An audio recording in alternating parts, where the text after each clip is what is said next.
Hello friends, welcome back to my channel. और friend, आज के वीडियो सीरीज में हम लोग डिस्कस करने वाले हैं ऑपरेटिंग सिस्टम के अंदर हमारे अगले टॉपिक के बारे में, जिसका नाम है desirable characteristics and feature of an operating system. यानी आपके ऑपरेटिंग सिस्टम के कौन कौन से कैरेक्टरिस्टिक्स हैं, फीचर्स हैं, क्या उसका प्रोसीजर है। तो सबसे पहला पॉइंट आपको दिख रहा है कि following are the some of important features of an operating system, जिसमें पहला आपका है मेमोरी मैनेजमेंट। बारी बारी से सारी चीजों को हम लोग डिस्कस करेंगे। सेकंड आपका है प्रोसेस मैनेजमेंट। थर्ड आपका है डिवाइस मैनेजमेंट। उसके बाद आपका है फाइल मैनेजमेंट। देन उसके बाद आपका है सिक्योरिटी। और उसके बाद आपका 6 नंबर है control over system performance. And 7 number है आपका जॉब अकाउंटिंग। और 8 नंबर आपका error detecting aids. And 9 number आपका है coordination between other software and users. Clear. उसके बाद फ्रेंड, जो हमारा पहला टॉपिक था मेमोरी मैनेजमेंट, तो आइए उसके बारे में डीपली हम लोग समझने की कोशिश करते हैं। तो सबसे पहला इसमें पॉइंट कह रहा है कि memory management refers to the memory management of primary memory और मेन मेमोरी। यानी जो मेमोरी मैनेजमेंट होता है वो रिफर्स करता है किसके मैनेजमेंट को, प्राइमरी मेमोरी को, और मेन मेमोरी के मैनेजमेंट को रिफर्स करता है। And main memory is a larger array of word और बाइट्स वेयर ईच वर्ड और bytes has its own address. यानी जो मेमोरी होता है, मेन मेमोरी, वो बाइट्स के फॉर्म में एरे को कैरी करता है, और प्रत्येक जो बिट्स होता है, प्रत्येक जो बाइट्स होते हैं उनके डिफरेंट टाइप ऑफ एड्रेस होते हैं, यानी अलग अलग उनका एड्रेस होता है। ओके। अगला पॉइंट आपका है कि main memory provide a fast storage that can be access directly by the CPU. यानी जो मेन मेमोरी होता है वो प्रोवाइड करता है फास्टेस्ट स्टोरेज को as compare directly to the CPU. For a program to be executed it must be in main memory. An operating system does not the following activities for the memory management. यानी operating system के अंदर following जो चीजें होती हैं, following point जो होता है वो मेमोरी मैनेजमेंट के लिए कैरी नहीं करता। पहला ये है कि keeps the track of primary memory, that is what the part of it are in use by whom and what part is not in use. Second आपका पॉइंट है कि in multi programming the operating system devices which process will get memory when and how much. Clear. Third point है allocates the memory when the process request is to do so. And आपका third point है कि deallocates the memory when a process no longer needs it or has been terminated. Okay.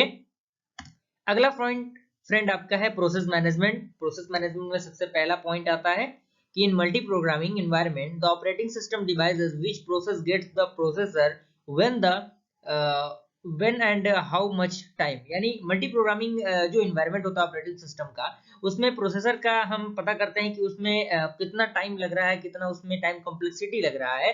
And this function is called the process scheduling. And इस जो function होता है इनको हम लोग प्रोसेस शेड्यूलिंग कहते हैं।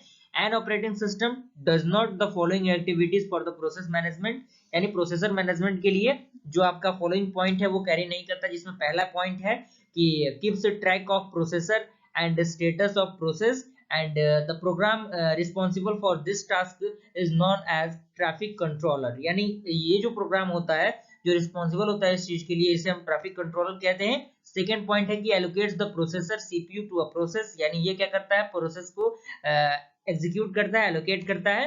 अगला पॉइंट है कि deallocates processor when a process is no longer required.